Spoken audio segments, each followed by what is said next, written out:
Hey everybody, this is Dr. Kevin McGovern, and we are live here for another Velocity RX episode 13 podcast with my man from the great state of Georgia, Dr. Clay Hammons, and we're here to talk today about the severity of Little League elbow, and more importantly, almost the non-severity of how it's treated in the medical community and baseball community, that it's really not a serious type of injury.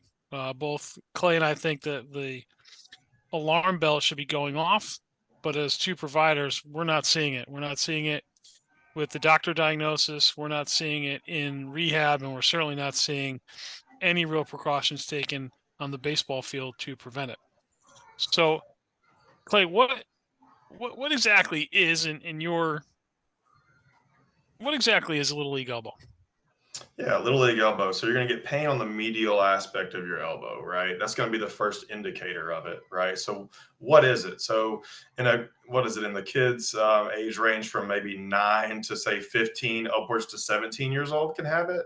But I think more you're probably going to see it more in that 9 to 12 age range, 13, 14 maybe.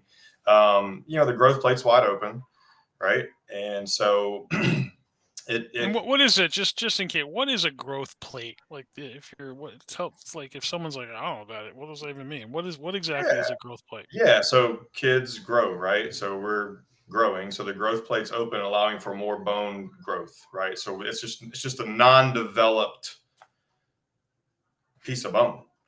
And so Cartilage? Would you say mostly cartilage? Would you say more like an ear flat? Like what do you think? What do you think? Probably a combination of both, right? It's yeah, just not. yeah, a It's little bit like of both. almost Connective tissue, if you will, in yeah, there, like it's just yeah. holding it together, but it can be stretched, right? It can open Mm-hmm. up, which is a bad thing, which is what, the excessive forces of throwing incorrectly can do to it. And then, right there at that growth plate, especially on the medial elbow, that's where the UCL comes and attaches as well, right? And so Right to where the growth plate will eventually close, right? close, right?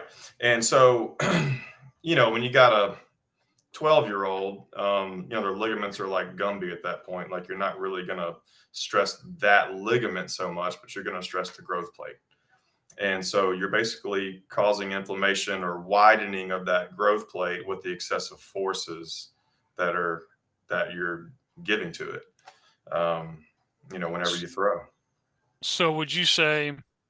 So we know that throwing Mhm. can cause growth plate issues. Now, is it just bad throwing, all throwing? Combination thereof? What do you think? All the above? I think it's a combination. I mean, I think throwing too much can do it, but in my experience, kids aren't throwing with great mechanics anyway.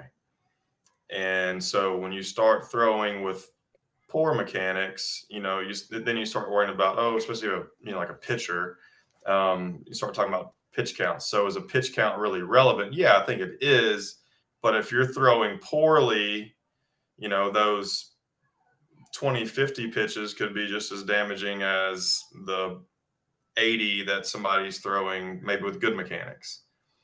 And so that's the common thing that I see in the clinic with treating that, little league elbow is you assess it, and they all have the same symptoms. You're tender right here. Maybe your flexors are a little bit weak and painful. That sort of thing.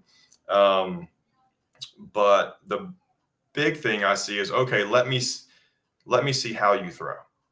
Just do some dry throws in the clinic for me, right? Um, almost all of them are completely arm dominant. No rotation of the spine, nothing, right? It's just whip, whip the arm. And so the way I break it down to them, I say, okay, you got a train, right?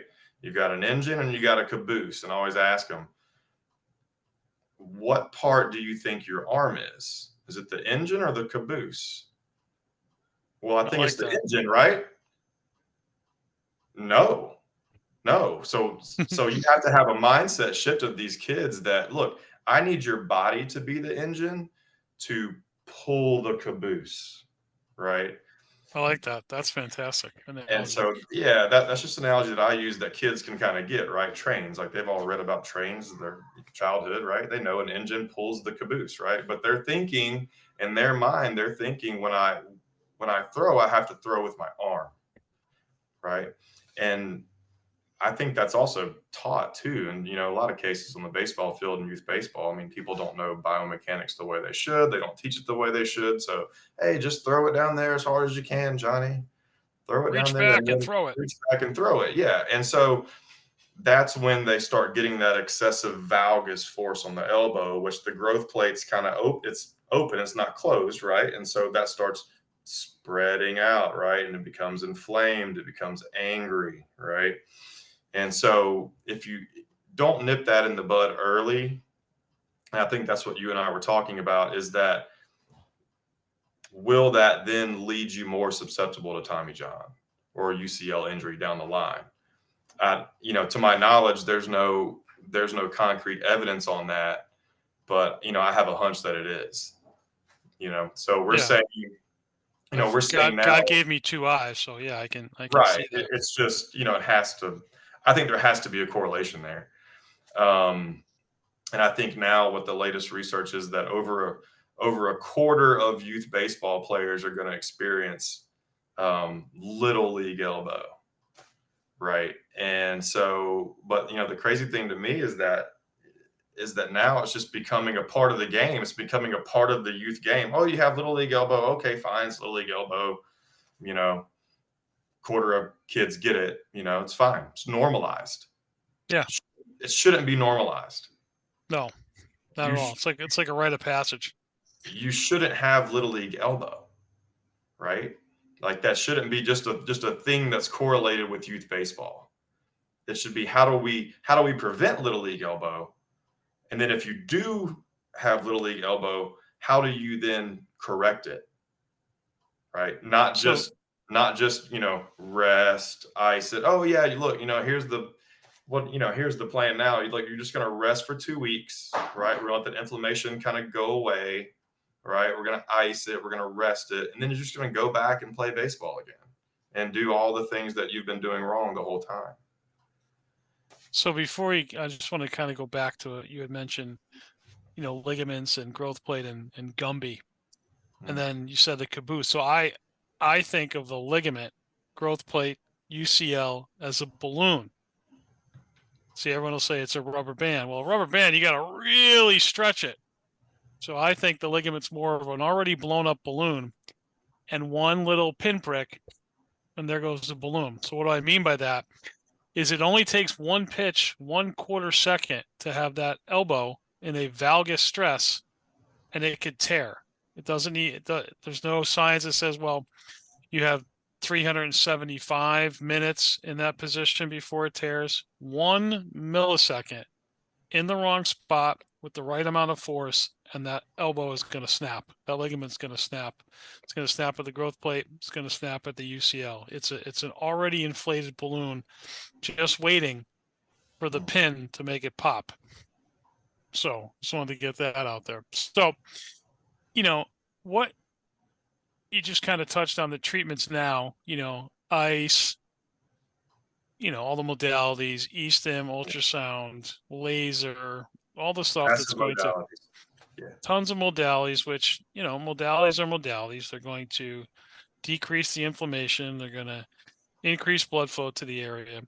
But how many prescriptions have you seen come from the orthopedics office that says fix the root cause, the movement and the mechanics? I know how many I've seen, and that would be, I'm gonna hold that up for you. Zero, right? None. So there we go. There's Massachusetts and Georgia combined 50 years of experience. Zero. Yeah. Zero. Maybe So if you're lucky, shoulder strengthening.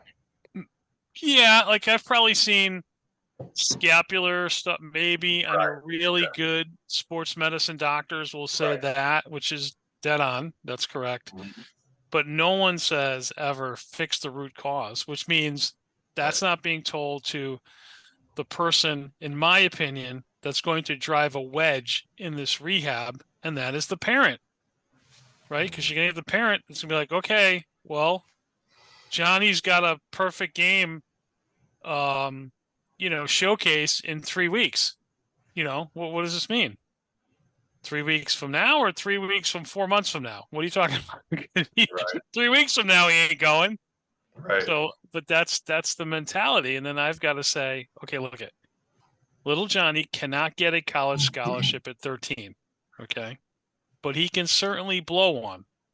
Okay. Right. With a Tommy John injury or surgery, or he's Right. he's Sorry. tired of the pain and he plays lacrosse when he's 14, which happens a tremendous amount of time because stats have shown that most people quit the game of baseball at 13. Mm. So what would you do if someone came to you and you had carte blanche? What would you do to treat this elbow? Well, the first phase would be to calm it down, right? And so I want to decrease symptoms first, and that's what the patient wants. They want to get out of pain, right? And Because it so, hurts.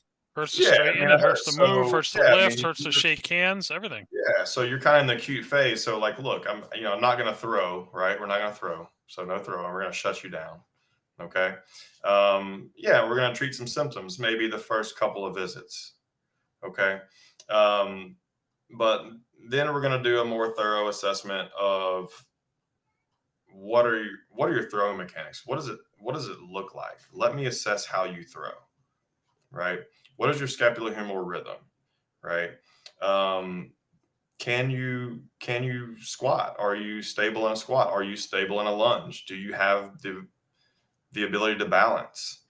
And then just what do your mechanics look like? Most all of them are, like I said before, is it's just this whipping motion of the arm. The arm is the engine to them, right? And so we have to shift the mindset of that 12-year-old, which is not easy to do sometimes, to think, look, I've got to use your body better to put your arm in a good position to then throw, right? And so it's a process that takes several weeks a lot of times to accomplish. It's not done overnight, and it's not the quick fix that the parents want, right? I get it asked all Or the the time, kids.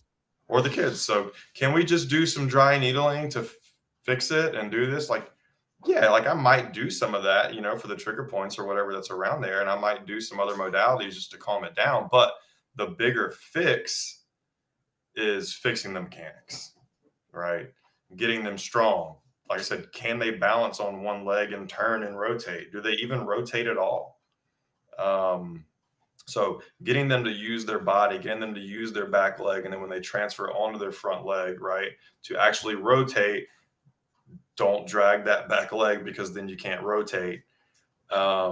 Teaching correct mechanics, like I said, the engine and the caboose, right? I want your back leg and your spine to be the engine, right? And then I want that to put your arm in a good position to then fire downhill with gravity, right? So it's funny that you said this. I've got a beautiful illustration of a top bottom of DeGrom and Nolan Ryan.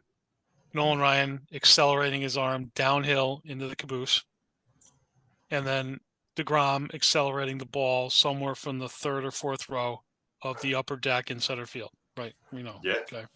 So no one on the planet should be following Jacob DeGrom's pitching mechanics. He is a two-time loser. Okay. He's doing something wrong. He or his organization are unwilling to change. Okay. So at least 2 to 3 times a week from that post, I get into it with someone. First, they'll hear he's one of the greatest pitchers of all time. No, he's got 100 wins. Right. Tommy John's got 287 wins, and he's not in the Hall of Fame. Jacob DeGrom will never, ever, ever, ever, ever, ever, ever make the Hall of Fame unless they make 150 wins or 130 wins entry to the Hall of Fame, which they're not because then they'd have to include 3/4 of baseball. Never getting to the Hall of Fame. So he's not one of the greatest of anything. Well, he's earned $1 gazillion. Okay, so is Steven Strasburg, and Steven Strasburg can't eat with his right arm because he's got nerve damage from the same mechanic. And it's clear, you'll see Ryan accelerate in a downhill position. It's so clear, but like you go to mindset that you've got to argue with these kids because they are ingrained that, well, Jacob deGrom makes 32 million. Well, Nolan Ryan didn't make that. Well, Nolan Ryan played 40 years ago when they didn't make $32 million. But Right. if Nolan Ryan pitched today with his durability, he'd make $150 million because every other game would be a complete game, something that's unheard of now. So it is that celebrity, Instagram, instant gratification that it's going to be the kids are going to be that you've got to convince too. But Yeah, be in severe elbow pain for a few weeks, and that might change your mind as to who's right and who's wrong. for sure. And little league elbow is not fun, and it's painful, and so is tearing your ulnar collateral ligament, and then being out, having to wear a brace from your wrist to your shoulder for months at a time. Try sleeping with that. Not the funnest thing on the That's planet. fun. So the next question is, how do we prevent this? Because this is, like we've talked about, depending on where you look, we'll just round it up. 60% of all Tommy John surgeries are done on players 17 and under. So let me say that again.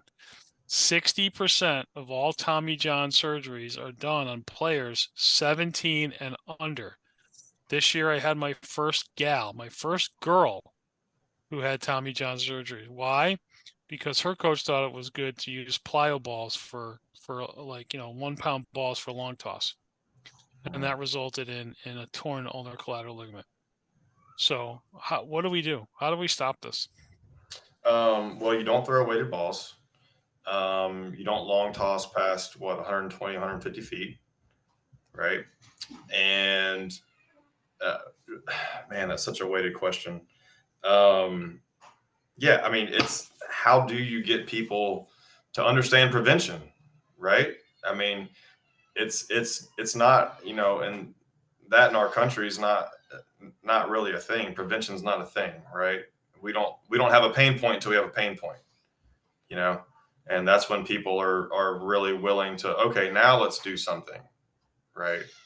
But how do we stop it in the first place? Well, if you're playing youth baseball, make sure that who you're playing for is not doing those things, right? Weighted balls, super long toss. Do they have a strengthening program? Do they have a true pitching coach? And is that pitching coach focusing on proper mechanics? If not, or if your program checks any or all of those boxes, I would probably try to find another program for little Johnny to play for that does that. That emphasizes arm care and pitch counts, which I know we can go back and forth on pitch counts, but I played in a 9U tournament last year where there was a team, and I think you actually posted these metrics, but there was 3 kids that pitched over a 2-day tournament. One kid threw, I think it was 163, one threw 134, one threw 112 in 2 Disgusting. days. So if your kid's playing for one of those programs, that's how you get little league elbow. And so that's one way to prevent it, is just educating yourself as a parent on what not to do and what are the maybe red flags of a program to look for. Another thing is to work with somebody like myself or yourself, that really understands baseball from a medical biomechanical aspect, and can say, here's what we need to do to set you up. Even if you already have it, okay, here's how we're going to prevent it in the future, right? And I think that's the majority of what we're going to see, right? Because I just don't see a lot of people calling me saying, hey, I want to prevent little league elbow. No, I mean, I wish we had more I that did. I mean, did that. yeah. I mean, I think the biggest that would thing be, is awareness that this is actually a problem and a huge problem. And yeah. And we're yeah, at DEFCON 1. Like, it's bad. right. I wish that would happen more. But I usually don't get the contact until, it's a pain point for somebody. And so then it's okay. A, let's not normalize this for our game. Okay. B, how do we get rid of it? And C, how do we make it stay away? Right. Those are the big things for me. Absolutely. I think the big thing for me to add to that is baseball is a bunch of skills. And the better you are at the skills, the better you're going to be as a baseball player. Movement and correct movement is a skill. And especially on the pitching mound, where a bad coach could lead you to the operating table, whereas a bad hitting coach, you go for 30 for the weekend. Bad pitching coach, and you could end up on the operating table and never come back from that, never playing college, all of that. So we have to be educated. You have to do your research. Doing your research isn't where did so-and-so play? That is the dumbest piece of research. What it should be is where does so-and-so get his kids to play? What does that mean? Well, that means that the kids that he's worked with, where do they now play and are they healthy? What is their injury history? Yeah. Right. That's injury. Like if someone isn't going to, like these velocity farms, go call any of them up and ask what their injury rate is. They will hang up on you. Right? Where did Shane Bieber work out all winter? His poster was everywhere until he tore his ulnar collateral ligament, was out for this year.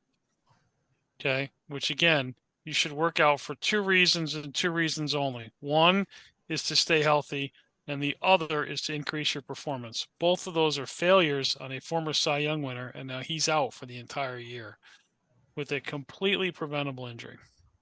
And it's certainly preventable when you're 9, because guess what? That 9-year-old trophy that you won means absolutely nothing. Zero, nothing. At 9, 10, 11, first of all, the only thing you should be building before you get to the big diamond is fundamental skills. That's right. That's it. That's it. Yeah. Because there's no college scholarships given pitching from 40 feet. Yeah, and it's just happening way, way, way too much right now. And we're seeing it more often that there's this big, huge focus, now, especially on like early velo. Like, we shouldn't be trying to throw harder at 12 years old. We should be trying to hone your mechanics, and in doing so, you will throw harder. Absolutely. Right? Movement, proper movement, and moving better makes you more athletic. You'll throw harder, 100%. Proper movement sequencing, you're going to pick up velo. I mean, I'm seeing it now on my nearly 10-year-old. Right? I mean, we've been working more on the proper mechanics. Sorry, my nose isn't working. Hush.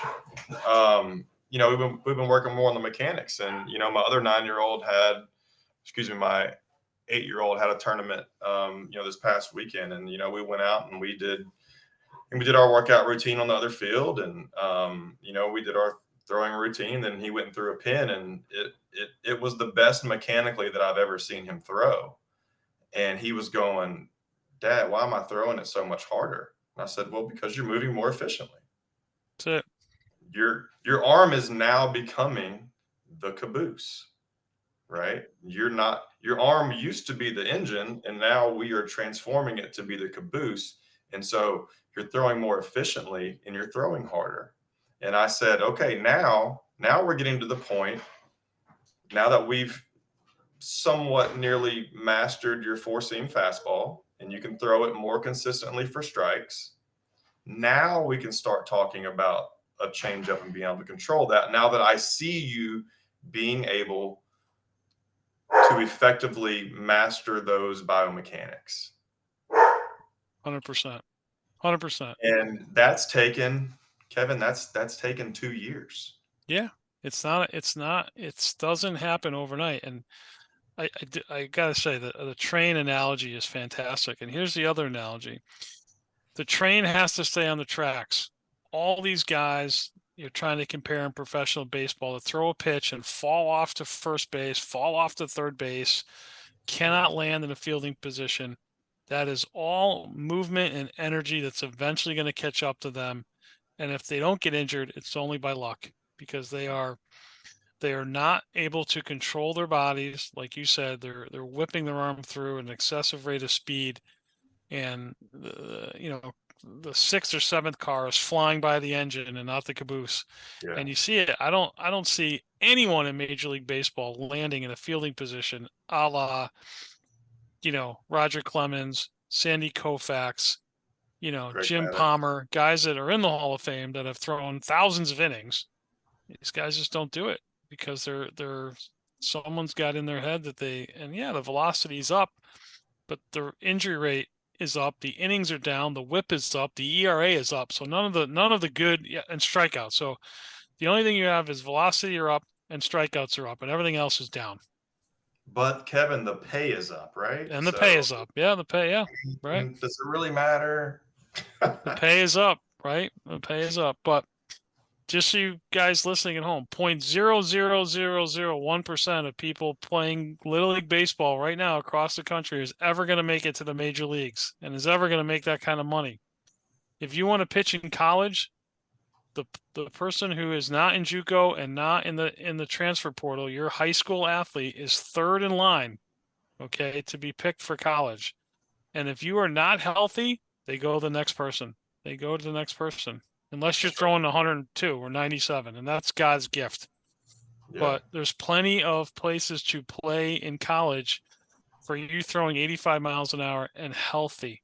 There's plenty of places to get money, and college is a fortune. But if you got elbow and shoulder problems at a young age, they're not going to want a 40-year-old arm in college, because once you get there, now they're responsible for your health care. Yeah. Just not going to happen. Simple economics. Yeah, and if you're a young kid and, or a parent of a young kid and, you're working with a pitching coach and they're trying to teach you velo, at a young age, run. Run. Because Run. because they're not trying to teach you how to biomechanically sequence that in an efficient manner. You can't have the two at a young age, right? Nope. We shouldn't be teaching that until they're, 17, 18, or even older. Yep. There's a great interview I saw with Justin Verlander talking about he didn't even start working on velocity until he was in college. Yeah. Right. And guess what? He still got injured. Right. Yeah. I saw a video the other day on Instagram and I almost threw up. It was, I wish I would have saved it. But they were bragging about 12-year-olds or 13-year-olds that they were getting to throw 80 miles an hour. And they had 3 kids up there. And they were, these 3 kids, we got throwing 80 miles an hour. You know what all 3 of them had in common in the video? All three of their hats fell off when they threw. Great. I'm sure they all had arm drag. Sure they all shrugged. Sure their arm was late. Every single one of them. They were trying to throw the ball so hard with such poor mechanics that all 3 of their hats fell off. Insane. Can you do that in a game? Like, not if I was umpire, could you do that in a game? But and then how can you locate? If you can't see where the ball's going, how can you locate? And that's Nuke Lelouch, hit the bull. Yeah, and then that you're even seeing complaints now translate to the major leagues with Whit Merrifield the other day. He got hit in the head, and I don't know if you saw his post-game presser, but he was going off. He was just like, "Man, these guys they're just trying to throw it as hard as they can, and they have no control of where it's going. No idea where it's going." Yep, it's the same. It's crazy. Maybe why we see so many more home runs these days too is because people can't locate a fastball. I don't care if you're throwing at 98. When you got a good hitter up there and you're meaning to locate a fastball down and away, and it goes middle. See you later. It's gonzo. Yeah. So Clay, how can people get in touch with you? Yeah, man. So my Instagram at Clay Ham, ClayHamm. I'm gonna hopefully this week start a new business Instagram, so that may change pretty quickly. Facebook, Clay Hammons, get in touch with me. Yeah, I'm just here to help. Awesome. Yeah. Well, guys, thanks for listening. We'll have this posted and out there so the whole world can hear about the severity of Little League elbow. Thanks for listening. Thanks, guys.